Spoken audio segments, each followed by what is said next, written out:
बिस्मिल्लाहिर्रहमानिर्रहीम। मैं किसी पीर फकीर को नहीं मानता, कोई जरूरत नहीं है जाने की। जब बच्चा होना होगा हो जाएगा, शौहर ने गुस्से से कहा तो मैं लब भीज गई। 5 साल हो गए थे, इलाज के बावजूद औलाद नहीं हो रही थी। जब मेरी दोस्त ने एक आमिल का बताया, जब शौहर न माना तो मैं उस आमिल के पास गई। वो मेरा मसला सुनकर बोला, तुम्हारी औलाद हो जाएगी, और दम वाला पानी दिया। मैंने जो ही वो पानी पिया, आंखों के आगे अंधेरा छाने लगा और मैं होश खो गई। जब होश आया तो सब कुछ लुटा चुकी थी। मैं रोते हुए अपनी माँ के पास चली गई। माँ को सब बताया तो उसने सख्ती से कहा, शौहर को कुछ ना बताना। पर मैं कुछ दिन में हामला हो गई। सब भूलकर शौहर को खुशखबरी सुनाई, पर उसने अगले लम्हे एक जोरदार थप्पड़ मारा और चीखते हुए बोला, ये किसका गुनाह है। 5 साल बीत गए थे। शादी के शुरू दिन बहुत खुशगवार थे, जैसे जिंदगी रंगों से भरी हुई हो। मगर वक्त के साथ साथ ये रंग फीके पड़ने लगे। हर दिन के साथ एक सवाल मेरा पीछा करता, कब मां बनूंगी। ये सवाल सिर्फ मेरा नहीं था, बल्कि घर वालों की आंखों में, मोहल्ले की औरतों की बातों में, और सबसे बढ़कर अपने शौहर के चेहरे पर भी पड़ सकती थी। हर इलाज आजमाया, बड़े बड़े डॉक्टर्स के पास गई, टेस्ट करवाए, दवाइयां खाई, लेकिन नाकामी हर बार मेरा मुकद्दर बनी। शौहर शुरू में बहुत हमदर्द था। हर नाकामी पर मेरे कंधे पर हाथ रखकर कहता, कोई बात नहीं, वक्त के साथ सब ठीक हो जाएगा। लेकिन वक्त गुजरने के साथ उसकी बातों का लहजा बदल गया। अब वो अक्सर कहता, कब तक दौड़ती फिरोगी, ये सब बेकार है। और फिर खामोशी छा जाती। घर का माहौल सर्द हो गया था। वो घर जहां कभी हंसी गूंजती थी, अब दीवारें भी जैसे उदास लगती थी। मैं कोशिश करती कि घर को खुशगवार रखूं, लेकिन उसकी नजरों में वो चमक नहीं रही थी। मुझे महसूस होने लगा था कि मेरा वजूद उसके लिए बोझ बनता जा रहा है। ऐसे वक्त में मेरी दोस्ती थी, जो हर लम्हा मेरे साथ खड़ी रहती। वो मेरा दुख सुनती, मुझे तसल्ली देती और बार बार कहती, गम न कर, अल्लाह सब बेहतर करेगा, कोई ना कोई रास्ता जरूर निकलेगा। मैं उस पर अंधा एतमाद करती थी। उसकी बातें मेरे जख्मों पर मरहम का काम करती। एक दिन शाम को वो आई। मैं किचन में चाय बना रही थी कि उसने पीछे से कहा, सुन, मैं तुझे एक रास्ता बताऊंगी। मैंने पलटकर देखा, उसके चेहरे पर संजीदगी और होठों पर हल्की सी मुस्कुराहट थी। मैंने पूछा, क्या रास्ता? वो आहिस्ता से बोली, एक आमिल है, बहुत पहुंचा हुआ, उसके दम से कई घरों में चिराग जले हैं। वो दुआ करेगा तो तेरा नसीब भी खुल जाएगा। मेरी आंखों में हल्की सी रोशनी उभरी, मगर साथ ही खौफ भी था। मैंने कहा, पीर फकीर? मुझे तो डर लगता है। वो फौरन बोली, डरने की बात नहीं, बस दुआ और दम है। इतने लोगों की जिंदगी बदल चुका है, तेरा मसला भी हल कर देगा। मैं सोच में डूब गई। दिल चाहा कि फौरन जाऊं, मगर दूसरे ही लम्हे शौहर का ख्याल आया। वो तो हमेशा कहता है, मैं किसी पीर फकीर को नहीं मानता।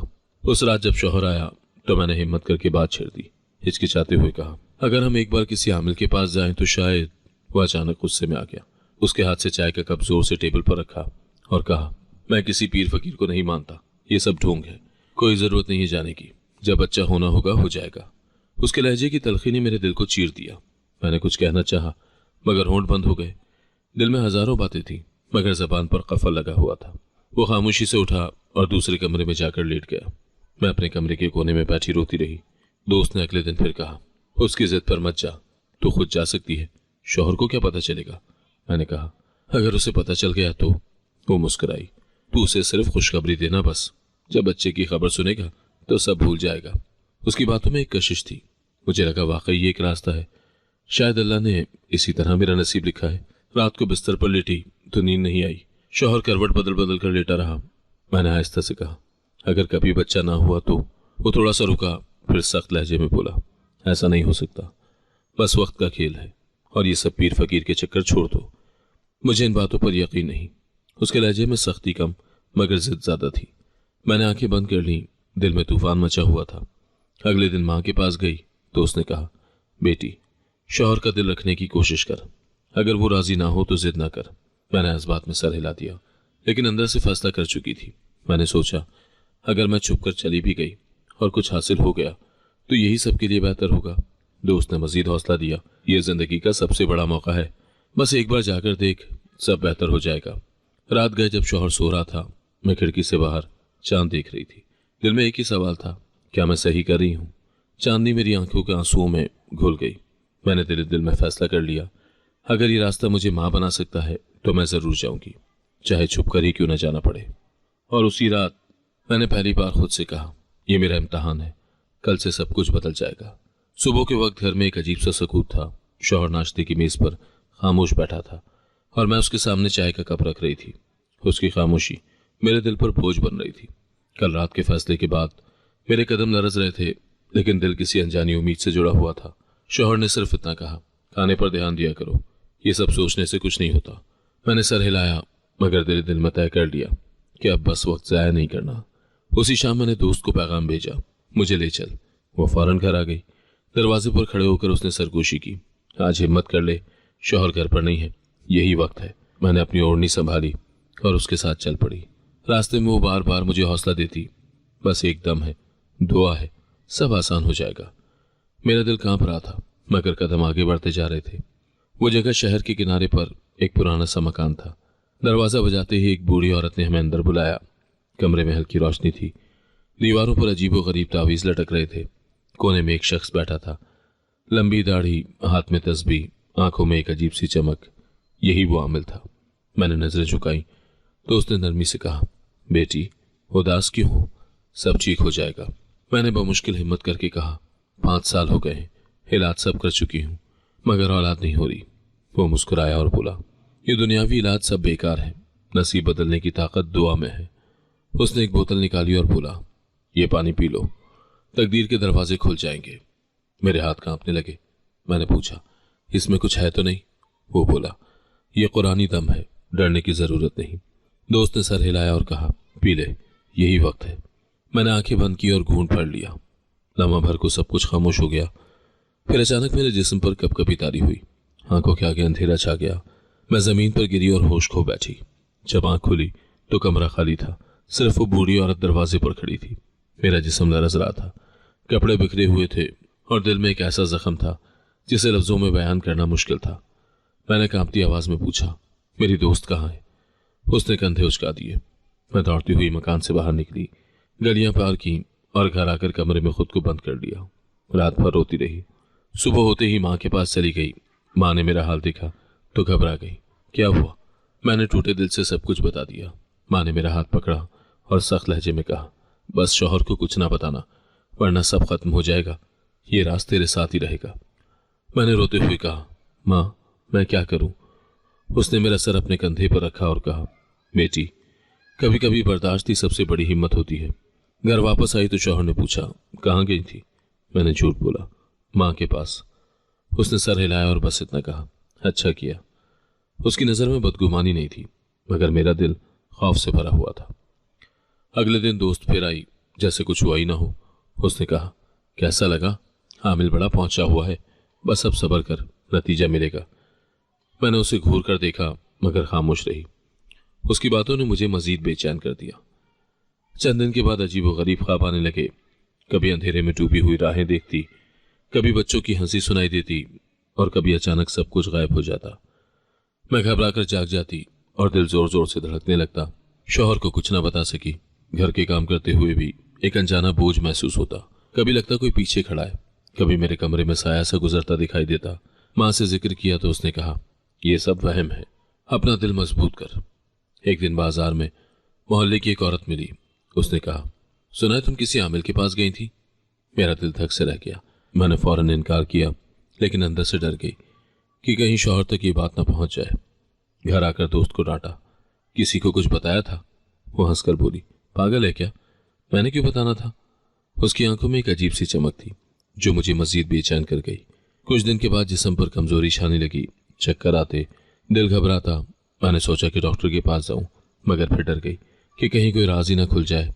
रात को शौहर ने कहा, तुम ठीक तो हो? लग रहा है बीमार हो। मैंने मुस्कुरा कर कहा, नहीं, बस थोड़ी थकन है। उसने सर हिलाया, मगर नजर में सवालात थे। मैंने खुद को तसल्ली दी कि सब भुला दूं, लेकिन हकीकत यह थी कि वो दिन मेरी जिंदगी का सबसे बड़ा बोझ बन गया था। चाहे जितना छुपाऊं, दिल के अंदर एक ऐसा जख्म लग गया था जो कभी नहीं भर सकता था। कुछ दिन गुजरे तो मेरा जिस्म अजीब सी कैफियतों से गुजरने लगा। कभी बेवजह मतली महसूस होती, कभी खाने की खुशबू बर्दाश्त न होती। माँ ने फौरन कहा, बेटी एक बार डॉक्टर के पास जा, ये कोई खास बात लग रही है। मैंने दिल ही दिल में दुआ की और अगले दिन क्लिनिक पहुंच गई। डॉक्टर ने तफसीली चेकअप के बाद मुस्कुराते हुए कहा, मुबारक हो, आप हामला हैं। मेरे कानों में ये अल्फाज बार बार गूंज रहे थे, खत्म जैसे जमीन पर टिक ही नहीं रहे थे। एक लम्हे को मुझे लगा कि ख्वाब देख रही हूँ। खुशी भी थी और दिल के अंदर खौफ का तूफान भी। डॉक्टर ने कुछ परहेज बताए और दवाएं लिख दी। मैंने पर्ची हाथ में पकड़ी और बाहर निकल आई। सड़क पर चलते हुए भी मेरा दिल तेजी से धड़क रहा था। मैं सोच रही थी कि चाहे जैसे भी हुआ, ये बच्चा मेरा है, मेरी कोख का है और यही मेरी जिंदगी का सहारा है। घर पहुंचकर माँ को बताया तो उसने आंखों में आंसू भरकर कहा, अल्लाह ने सुन ली, अब बस सब्र से ये वक्त गुजार। मैंने माँ के गले लगकर दिल को मजबूत किया, मगर असल इम्तहान अभी बाकी था। ये खबर शौहर को देनी थी। उसी शाम मैंने खास खाने बनाए, दस्तरखान सजाया। दिल चाहा कि शौहर खुश होकर मुझे सीने से लगा लेगा। जैसे ही वो कमरे में आया, मैंने मुस्कुरा कर कहा, मेरे पास एक बड़ी खबर है। उसने बेदिली से कहा, क्या? मैंने धड़कते दिल के साथ कहा, हम वालिदैन बनने वाले हैं। मेरे चेहरे पर चमक थी, मगर उसके चेहरे पर सन्नाटा छा गया। चल लम्हे वो मुझे घूरता रहा, फिर अचानक उसकी आंखों में गुस्सा भड़क उठा। उसने एक जोरदार थप्पड़ मारा। मेरा सर झटके से पीछे हटा और मैं जमीन पर गिर पड़ी। उसकी आवाज बिजली की तरह गूंजी, ये किसका गुनाह है? मेरे कानों में वो अल्फाज बार बार गूंजने लगे। आंखों के सामने अंधेरा छा गया। दिल चाहा कि जमीन फट जाए और मैं उसमें समा जाऊं। मैंने लरसती आवाज में कहा, ये तुम्हारा बच्चा है, मेरा रब गवाह है। मगर वो सुनने को तैयार न था। उसने कुर्सी पर हाथ मारा और कहा, मुझे धोखा मत दो। 5 साल में जो ना हो सका वो अचानक कैसे हो गया? मेरे होंठ कँपाए। ये अल्लाह का करम है। मुझे हैरत थी कि जिससे आमिर के बारे में कुछ खबर भी नहीं, वो मुझ पर इतना संगीन इल्जाम कैसे लगा सकता है। मैंने कहा, तुम्हें मुझ पर एतबार नहीं? उसने सख्त लहजे में जवाब दिया, एतबार? एतबार कब था? तूने मुझे मायूसी के सिवा क्या दिया? मेरा दिल चीर गया। मैंने बमुश्किल कहा, शायद तुमने मुझे कभी चाहा ही नहीं। वो गुस्से में कमरे से बाहर निकल गया। मैं जमीन पर बैठी रही, एक हाथ पेट पर था और दूसरा आंसू पोंछने में मसरूफ। अगले दिन माँ के पास गई। माँ ने मेरा हाल देखा तो पूछा, शौहर ने क्या कहा? मैंने सिसकते हुए जवाब दिया। उसने मुझे बदकार कहा, थप्पड़ मारा। माँ ने मेरा सर सहलाया और कहा, बेटी, ये वक्त तेरे हौसले का इम्तहान है, सब्र कर। कुछ दिन के बाद मोहल्ले की औरतें आईं। उन्होंने मुबारकबाद दी। अल्लाह ने करम कर दिया। लेकिन शौहर एक कोने में बैठा तलखी से बोला, अभी कुछ पक्का नहीं है, देखेंगे कि आगे क्या होता है। उनकी हंसी थम गई और मुझे शर्मिंदगी के दाग मिले। रात को मैंने कहा, मेरी इज्जत का ख्याल करो, मैं तुम्हारी बीवी हूं। वो तंजिया मुस्कुराया, बीवी? बीवी वो होती है जिस पर भरोसा किया जा सके। दोस्त अगले दिन आई और बड़े प्यार से कहा, मुबारक हो, तुझे वही मिला जिसकी तमन्ना थी। मैंने उसे घूर कर कहा, पर शौहर को शक है। उसने मस्तूई अफसोस जताया, ये तो मर्दों का मिजाज है, बाद में सब ठीक हो जाएगा। लेकिन उसकी आंखों में छुपी खुशी मेरे दिल को काट गई। डॉक्टर ने मुझे कहा था कि ज्यादा टेंशन ना लो, मगर हर दिन शौहर के अल्फाज मेरे दिल को जख्मी करते। वो कहता कि ये बच्चा मेरा नहीं, याद रख, एक दिन सब खुल जाएगा। मैंने सोचा कि शायद वो दिल से मुझे कभी चाहता ही नहीं था। अगर चाहता तो मेरे आंसू देखकर टूट जाता, मेरा सहारा बनता। लेकिन वो हर दिन मुझे इल्जाम देता रहा। घर में एक रात अजीब सा झगड़ा हुआ। शौहर ने कहा, अगर ये मेरा बच्चा हुआ तो? मैंने कहा, फिर? वो बोला, फिर मैं तुमसे माफी मांगूंगा, लेकिन मुझे यकीन नहीं। मैंने रोते हुए कहा, वक्त ही सब साबित करेगा। वो खामोश हो गया और कमरा छोड़कर चला गया। मैंने दिल में कहा, अल्लाह, सच्चाई खुद एक दिन सामने आएगी। शौहर का रवैया दिन ब दिन बदलता गया। पहले सिर्फ खामोश रहता था, मगर अब हर वक्त सवाल उठाने लगा। मैं खाना बनाती तो कह देता, यही काम है तेरा, बाकी वक्त किसके साथ गुजारती है? मैं हैरत से देखती और दिल में सोचती कि ये शक कहाँ से आया।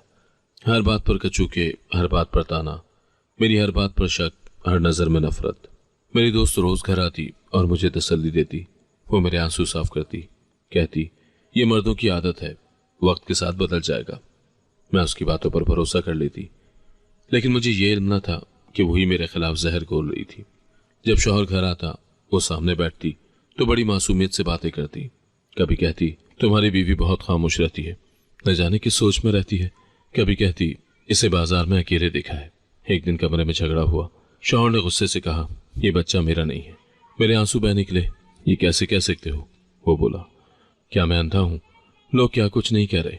मैंने हैरत से पूछा, लोग या कोई खास शख्स? मगर वो खामोश हो गया। मेरी मोहब्बत और कुर्बानियां सब बेमायनी हो गई थी। मैंने सोचा कि शायद वक्त उसे यकीन दिला देगा, मगर बदगुमानी पूरी तरह जम गई थी। वो रात गए घर आता, बात तक न करता और अलग कमरे में जाकर सो जाता। मैं रातों को रोती और सोचती कि शायद कमी उसी में है। शायद वो खुद इस हकीकत को तस्लीम नहीं कर पा रहा, या फिर ये सब मेरी किस्मत का लिखा है। दोस्त ने मजीद जहर घोला। एक दिन जब हम किचन में थे, उसने कहा, क्या तूने सोचा है तेरा शौहर तुझे क्यों नजरअंदाज करता है? मैंने कहा, शायद नाराज है। वो हंस पड़ी। नहीं, नाराज नहीं, वो किसी और को चाहता है। ये जुमला मेरे दिल पर तीर की तरह लगा। मैंने कहा, यह झूठ है। मगर वो मुस्कुराकर बोली, आंखें खोल और देख, उसका दिल तेरे पास नहीं है। मेरा दिल कट कर रह गया। उस लम्हे मुझे लगा कि शायद वाकई वो बदल गया है। शौहर अब खाने की मेज पर बैठता भी ना था, एक तरफ खड़ा होकर खा लेता। अगर कभी साथ बैठ भी जाता तो खामोश रहता। घर में मेरे लिए सिर्फ ताने और इल्जाम बचे थे। एक दिन मैंने कहा, क्या तुम्हें मुझ पर इतना ही शक है? वो बोला, हाँ, और शक बेवजह नहीं होता। मैंने कहा, यकीन की कोई जगह बाकी नहीं रही। वो बोला, यकीन के लिए पाकीज़गी चाहिए। मैं साकत रह गई। शौहर की निगाह में मैं गुनहगार बन चुकी थी। वो मेरे करीब आने से कतराता, जैसे मेरा लम्स भी उसके लिए नापाक हो। और दोस्त की निगाह में वो शिकार जिसे हासिल करना बाकी था। मैंने कई बार उसकी नज़रों में अजीब सा शौक देखा, मगर उस वक्त मेरा जहन बस शौहर के इल्जामात में उलझा हुआ था। एक दिन मोहल्ले की औरतें घर आईं। उन्होंने हंसी मजाक में कहा, अब तो खुश हो जाओ, बच्चा आने वाला है। शौहर ने उनके सामने कहा, पहले यकीन हो जाए कि ये मेरा है, फिर खुश हो जाऊंगा। औरतें चुप हो गईं और मेरे दिल पर एक और दाग लग गया। मैं बिल्कुल तन्हा हो गई। माँ के पास भी गई, मगर उसने कहा, बेटी, शौहरी औरत का सहारा होता है, सब्र कर। मैंने कहा, मगर जब सहारा ही दीवार बन जाए तो? माँ खामोश हो गई। दोस्त के रवैये बदलते जा रहे थे। वो मेरे शौहर के सामने मेरी खामियां गिनवाती। एक दिन उसने कहा, मैंने तो कई बार इसे अकेले देखा है, जाने कहाँ कहाँ जाती है। शौहर ने मुझे घूरा, ये सच है? मैंने गुस्से से कहा, यह झूठ है। मगर उसकी आंखों में एतबार की रमक भी मौजूद न थी। रात को मैंने सोचा कि क्या वाकई सब कुछ खत्म हो चुका है या अभी कोई रास्ता बाकी है। मैंने दिल ही दिल में दुआ की, या अल्लाह, मेरे हक को बेनकाब कर दे। मगर उस वक्त मेरा दिल बस ये कह रहा था कि अंधेरों ने मेरे घर को घेर लिया है। एक दिन मैंने अपनी दोस्त को छुप कर सुना। मैं किचन में खड़ी थी और वो ड्राइंग रूम में बैठी शौहर से बात कर रही थी। आवाज आहिस्ता थी, लेकिन मेरे कानों तक पहुंच रही थी। वो शौहर से कह रही थी, ये बच्चा भी तुम्हारा नहीं है, छोड़ दो इसे, मैं ही तुम्हारी असल साथी हूँ। मेरी सांसें रुक गईं, हाथ से प्लेट गिरकर जमीन पर टूट गई, मगर उन दोनों को परवाह न हुई। जमीन मुझे निगल ले या आसमान गिर पड़े, यही दुआ निकल रही थी। वही सहेली जिसे मैं बहन मानती थी मेरे शौहर को छीनने के ख्वाब देख रही थी। शौहर खामोश खड़ा था, उसकी खामोशी मुझे काट रही थी। वो इनकार करता, डांट देता तो मुझे सुकून मिलता, मगर वो कुछ न बोला। मेरे दिल की धड़कनें तेज हो गईं। मैंने अपने कान दीवार से लगा दिए। उसने शौहर से मजीद कहा, सोच लो, अब भी वक्त है। इसका दामन दागदार है, तुम क्यों अपनी जिंदगी बर्बाद कर रहे हो? शौहर की आह भरी आवाज आई। मैंने कभी सोचा भी ना था कि ये दिन देखूंगा। मुझे लगा कि सब कुछ हाथ से निकल रहा है। आंखों के सामने अंधेरा छा गया। मैंने हिम्मत की और अंदर जाकर सीधा अपनी दोस्त को घूरा और कहा, क्या ये सब सच है? वो लम्हा भर को चौंकी, लेकिन फिर बेशर्मी से हंसने लगी और बोली, बेवकूफ लड़की, कब से चाहती थी कि तुम्हारा शौहर मेरा हो? तुम तो खुद अपने हाथों से मुझे मौका देती रही। मेरे कानों में ये अल्फाज जहर बनकर उतरे। शौहर नजरें झुकाए खामोश खड़ा रहा। मैंने कहा, क्या तुम भी यही सोचते हो? उसने बस इतना कहा, अब मुझे कुछ समझ नहीं आ रहा है। मैंने कमरे में जाकर खुद को बंद कर लिया। कई घंटे रोती रही। शाम को माँ के पास गई और सब कुछ बताया। माँ ने गुस्से में कहा, मैंने कहा था ना, भरोसा मत किया कर हर एक पर, यह औरत तेरी दुश्मन है। मैंने कहा, मगर शौहर को यकीन नहीं आता। माँ ने सख्ती से कहा, खामोश रहे, वक्त सब साबित करेगा। घर आकर मैंने शौहर से कहा, मुझे तुम पर भरोसा था, फिर तुमने उसकी बातें क्यों सुनी?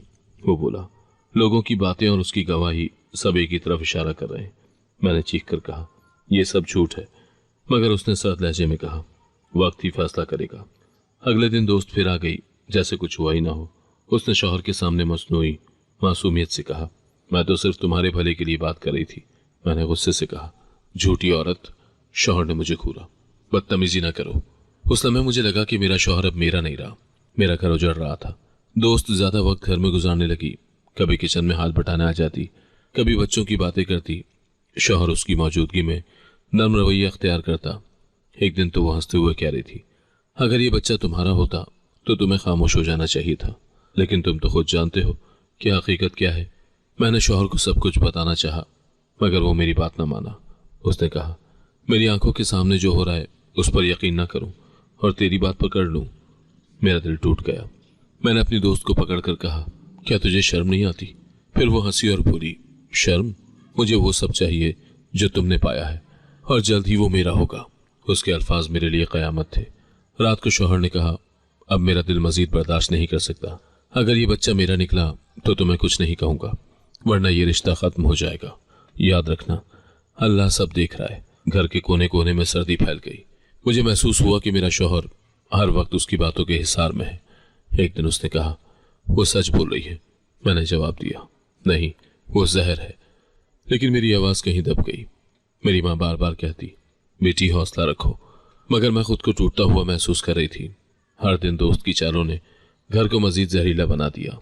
शौहर रात गए उससे बात करता और सुबह को मेरे ऊपर शक की बारिश कर देता। मैं कुछ कर नहीं पा रही थी। वही दोस्त जो मेरी जिंदगी का सहारा बनने का दावा करती थी, मेरे घर को उजाड़ने पर तुली हुई थी।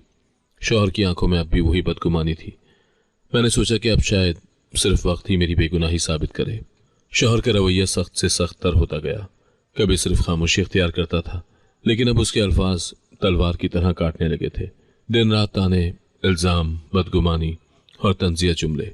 मैं किचन में खड़ी खाना बना रही थी तो पीछे से उसकी आवाज आती, ऐसे खाने से किसी का पेट नहीं भरता, मगर झूठ और धोखा जरूर पेट भर रहा होगा। मेरे हाथ कांप जाते, मगर जबान बंद रहती। वो मुझे देखकर मुंह मोड़ लेता और दोस्त की इज्जत करता। अक्सर शाम को वो दोनों बैठकर बातें करते और मैं एक कोने में बैठी सुनती रहती। दोस्त बड़ी नरमी से उसके साथ हंसती, कभी कहती, तुम बहुत समझदार हो, सब पहचान लेते हो। शौहर खुशी से मुस्कुराता। उसके रवैये ने साफ जाहिर कर दिया था कि मेरी मौजूदगी बेमायनी हो चुकी है। मेरी कुर्बानियां, मेरी खामोशी, सब उसकी नज़र में बेमानी है। घर के लिए दिन रात मेहनत करती, उसके कपड़े संभालती, खाना वक्त पर देती, मगर वो सब कुछ नजरअंदाज कर देता। एक दिन मैंने कहा, कब तक मुझे शक की आग में झुलसाओगे? वो बोला, जब तक मुझे यकीन न हो कि ये बच्चा मेरा है। दोस्त ने मेरे खिलाफ हर जहर कामयाबी से फैला दिया था। एक दिन जब वो ड्राइंग रूम में बैठे थे तो उसने आहिस्ता से कहा, मैंने अपनी आंखों से इसे अकेले बाजार में देखा है। शौहर ने घूर कर मेरी तरफ देखा, जैसे वो बात सच मान चुका हो। मैंने करीब जाकर कहा, यह झूठ है। मगर वो बोला, अब तेरी बात पर यकीन करूं या इसकी आंखों देखी बात पर? मैं हर दिन गिरती जा रही थी, मगर बच्चा मेरा सहारा था।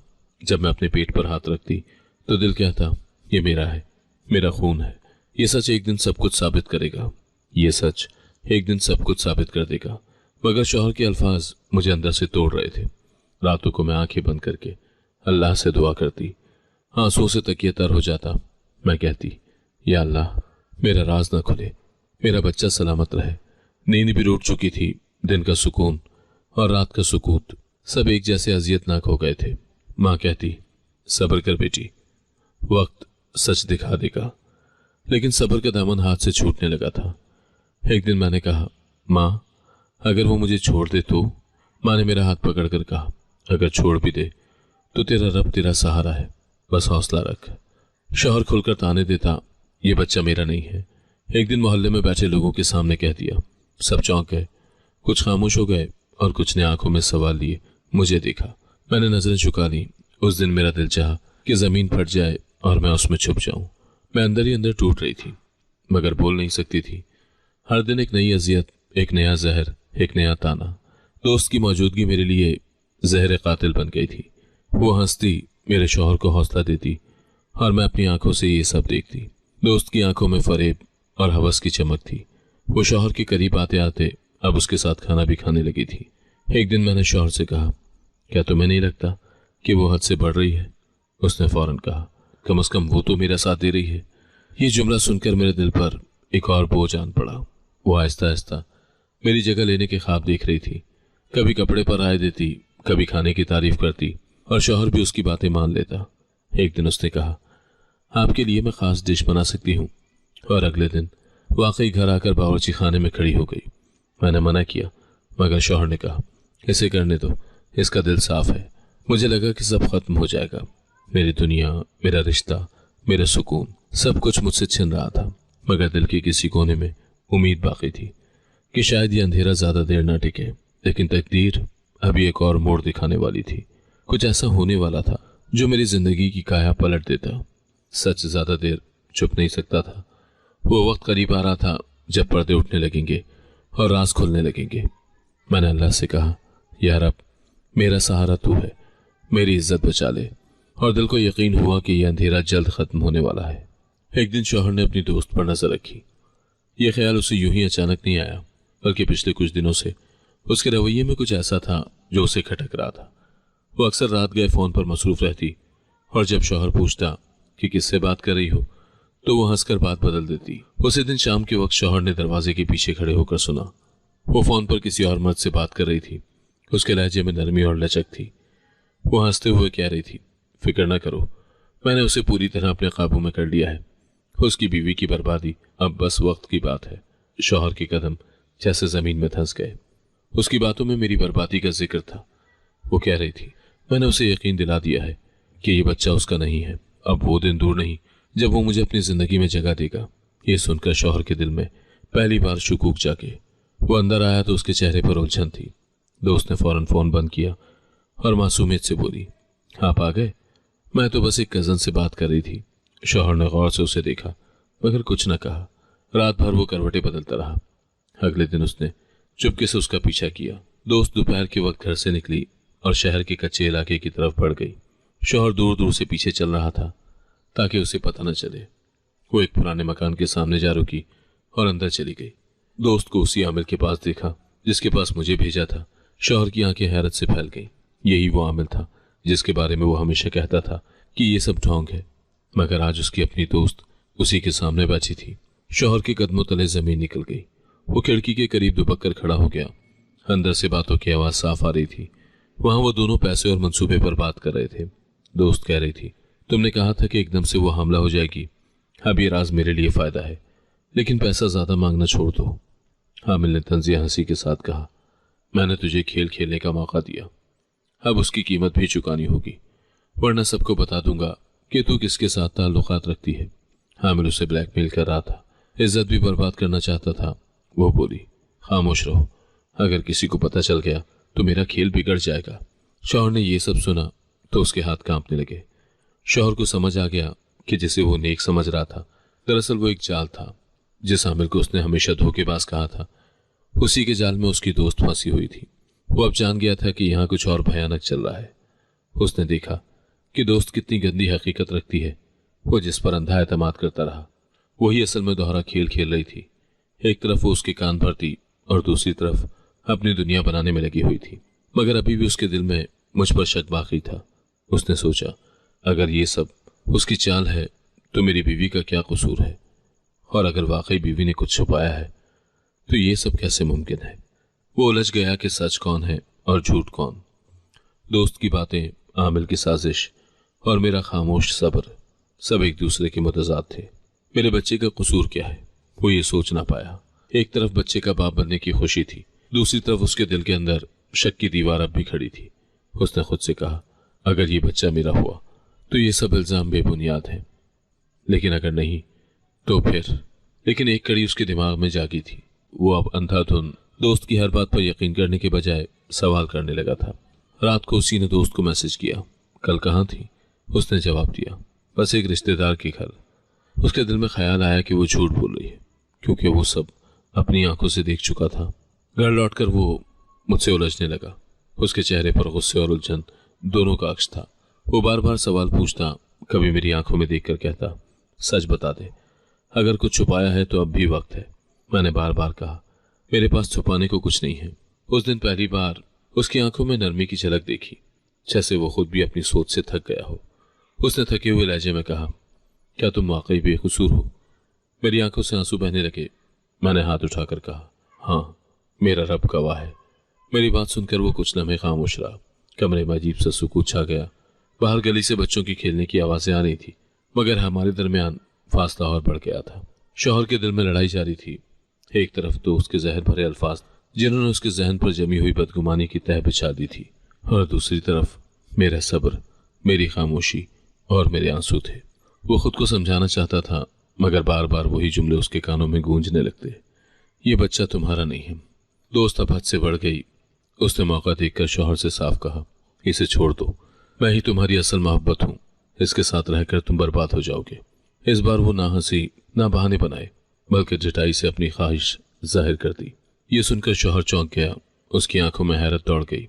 वो लम्हा भर के लिए साकत खड़ा रहा, फिर बोला, क्या तू यही चाहती है कि मेरा घर टूट जाए? दोस्त ने नरमी से कहा, यह घर कब बना है जो टूटेगा? ये तो एक फरेब है।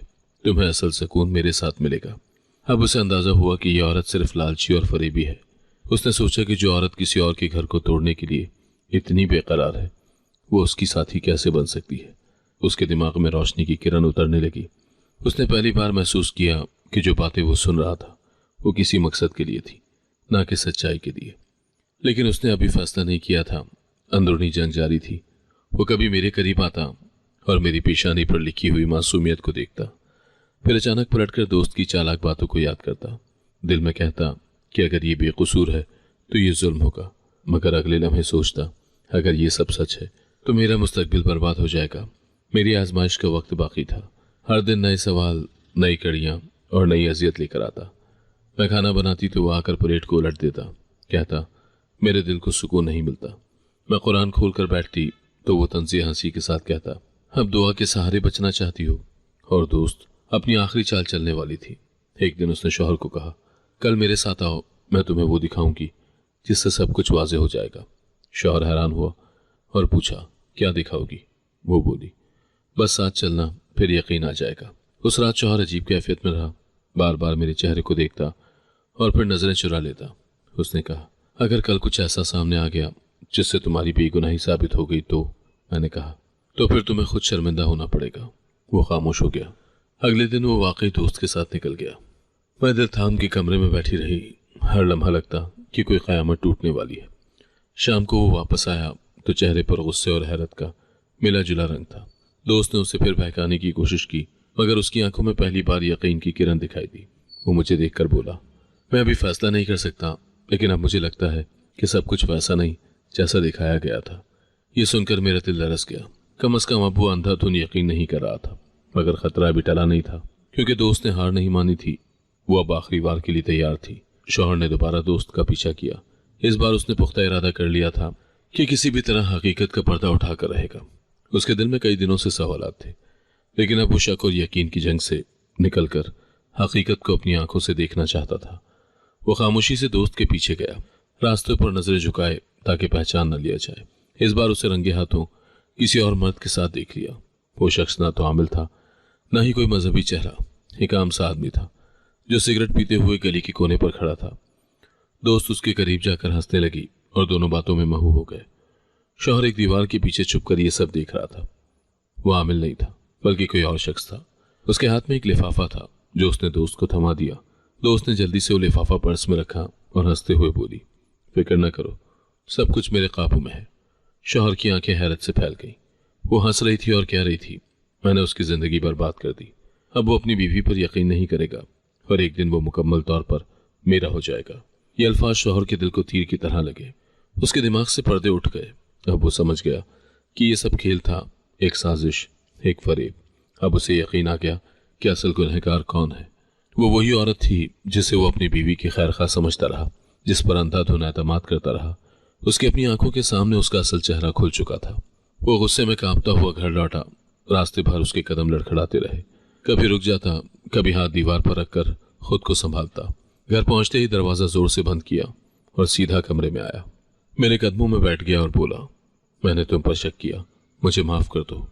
उसकी आंखों से नदामत बरस रही थी। वो वही आदमी था जो कुछ दिन पहले हर वक्त आने देता था, और आज वो मेरी माफी का तलबगार था। मेरे आंसू थम न सके, बरसों का बोझ आंखों से बह निकला। मैंने कहा, काश तुमने पहले मेरी बात मान ली होती, काश तुमने मेरी खामोशी को समझा होता। वो रोते हुए बोला, मैं अंधा था, मुझे पहचानने में देर लगी। दिल कह रहा था कि सब कुछ वापस आ गया है, मगर जख्म अभी बाकी थे। मैंने अपना हाथ पेट पर रखा और कहा, यह बच्चा मेरा सबसे बड़ा सहारा है, मगर तुम्हारे अल्फाजों ने मेरे दिल को हमेशा के लिए जख्मी कर दिया है। वो खामोश हो गया। दोस्त का असल चेहरा सबके सामने बेनकाब हुआ। शौहर ने अगले दिन मोहल्ले में सबके सामने कहा, यह औरत मेरे घर को उजाड़ने पर तुली हुई थी। इसके झूठ ने मेरी बीवी की जिंदगी जहन्नुम बना दी। लोग चौंक गए। कई औरतों ने कहा, हमें पहले ही इसके तौर तरीकों पर शक था। वो मोहल्ले में बदनाम हुई और तन्हा रह गई। जिन घरों में वो पहले इज्जत से आती जाती थी, वहां के दरवाजे उस पर बंद हो गए। लोग उसके बारे में सरगोशियां करने लगे। वो तन्हाई का शिकार हो गई और किसी ने उसका साथ ना दिया। शौहर ने मुझे देखकर कहा, अब सब कुछ भुला दो। मैंने उसकी आंखों में झांका और कहा, मैं भुला तो दूंगी, मगर भरोसा दोबारा नहीं कर सकूंगी। उसके चेहरे पर शर्मिंदगी की लकीर और गहरी हो गई। मेरे दिल ने फैसला कर लिया था कि अब जिंदगी सिर्फ अपने बच्चे के लिए है। मैंने कहा, यह बच्चा ही मेरा सरमाया है, मेरा सुकून है और मेरा मुस्तकबिल है। अब मेरा भरोसा किसी इंसान पर नहीं बल्कि अपने रब पर है। शौहर ने सर झुका लिया। वो जान गया था कि उसके अल्फाज ने मेरे दिल में एक ऐसा खला पैदा कर दिया है जो कभी नहीं भर सकता। लेकिन वो ये भी समझ गया कि मेरा सुकून अब उसी बच्चे के साथ है जो मेरी कोख में पल रहा है। उसी रात मैंने कुरान खोलकर शुक्र के आंसू बहाए। दिल ने कहा, अल्लाह ने मेरी सच्चाई को जाहिर कर दिया है, मेरा दामन साफ है और पहली बार मुझे लगा कि अंधेरों के बाद वाकई सूरज निकल आया है। वक्त गुजरता गया, मेरा पेट बढ़ता गया। हर गुजरते दिन के साथ मैं खुद को मजीद मोहतात करने लगी। डॉक्टर के पास वक्त पर जाना, परहेज करना और अपने दिल को मजबूत रखना मेरी रोजमर्रा की आदत बन गई। मोहल्ले की औरतें अब भी कभी कभार मुझे देखकर बातें करती, लेकिन मैंने कान बंद कर लिए। शौहर का रवैया नरम होने लगा। पहले वो कमरे में दाखिल होते ही सर्द नजरों से देखता था, मगर अब कभी रुककर हाल पूछ लेता। कुछ चाहिए तो नहीं जैसे सवाल मेरे दिल में हल्की सी रोशनी जगा देते। एक दिन शाम को वो दवाई लेकर आया और बोला, डॉक्टर ने कहा था तुम्हें ये खानी है। मैंने हैरत से उसे देखा। कई महीनों के बाद उसके लहजे में नरमी महसूस हुई। वो दोबारा मेरे करीब आया, मगर दिल के जख्म जल्दी नहीं भरते। मैंने उससे ज्यादा बात न की, बस सर झुकाकर दवाई ले ली। वो समझ गया कि मेरे दिल में अभी भी दरारें बाकी हैं। उसने हल्की आवाज में कहा, मैं जानता हूं मैंने तुम्हें बहुत दुख दिया है, पर मुझे वक्त दो, मैं सब कुछ ठीक कर दूंगा। बच्चे की पैदाइश के बाद मैंने चुपके से डीएनए टेस्ट करवा लिया। ये फैसला आसान न था। मैं जानती थी कि अगर सच वो ना निकला जिस पर मैं यकीन रखती हूँ तो मेरी दुनिया बिखर जाएगी। लेकिन मैंने अपने दिल को कहा, अब मजीद अंधेरों में जीना नहीं, हकीकत जानना ही सुकून है। मैंने माँ की मदद से टेस्ट करवाया और कई दिन रिपोर्ट का इंतजार करती रही। जब रिपोर्ट आई तो मेरी खुशी की इंतहा न रही। कागज पर साफ लिखा था कि बच्चा शौहर का है। मेरी आंखों से खुशी के आंसू बहने लगे। बरसों के बाद थकन और तकलीफ एक लम्हे में हल्की हो गई। मैंने सजदे में जाकर शुक्र अदा किया। दिल से पुकार निकली, या अल्लाह, तेरी रहमत के आगे सब कुछ झुक गया है। मेरे दिल को पहली बार सुकून मिला, वो सुकून जो कई सालों से मुझसे छीन लिया गया था। मैंने अपने बेटे को गोद में लिया और सोचा, ये मेरा चिराग है, ये मेरा सहारा है। इसकी मुस्कुराहट ने मेरे दिल के सारे अंधेरे दूर कर दिए। अब मुझे यकीन था कि अल्लाह ने मेरी आजमाइश कबूल कर ली है। वो लम्हे याद आते जब शौहर ने ताने दिए थे, जब मोहल्ले की औरतों ने बातें की थी, जब दोस्त ने साजिशें की थी, मगर आज सब कुछ पीछे रह गया था। अल्लाह ने मुझे फतह दी थी। शौहर भी आहिस्ता आहिस्ता बदल गया। अब वो बच्चे के करीब आता, गोद में उठाता, उसके छोटे छोटे हाथों को चूमता। एक दिन मेरे करीब आकर बोला, ये हमारा बच्चा है, हमारा मुस्तकबिल है, मुझे माफ कर दो। मैंने उसकी तरफ देखा और कहा, जख्म भरने में वक्त लगता है।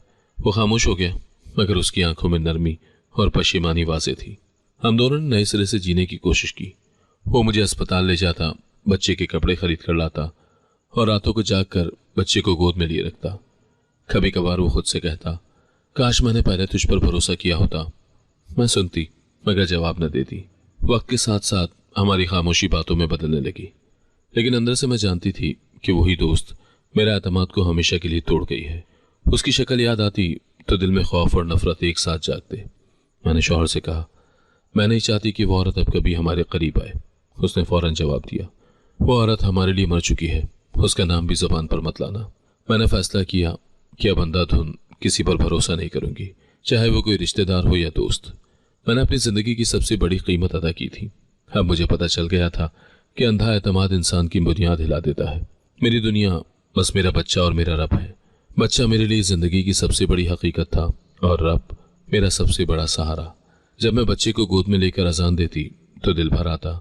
मैं सोचती, ये मेरा कल है, मेरा सुकून है, यही मेरी असल जिंदगी है। अब मुझे किसी इंसान के सहारे की जरूरत नहीं रही। मैंने अपने दिल में तय किया कि मेरा सफर बस मेरे रब और मेरे बच्चे के साथ है, बाकी सब रिश्ते सिर्फ दुनिया का खेल है। अगर आपको आज की कहानी पसंद आई है तो वीडियो को जरूर लाइक कीजिएगा और अपने दोस्तों के साथ भी शेयर कीजिएगा। और हाँ, अगर आपने अभी तक हमारा चैनल सब्सक्राइब नहीं किया तो जरूर सब्सक्राइब करें। मिलते हैं कल एक नई और दिलचस्प कहानी के साथ। अल्लाह हाफिज।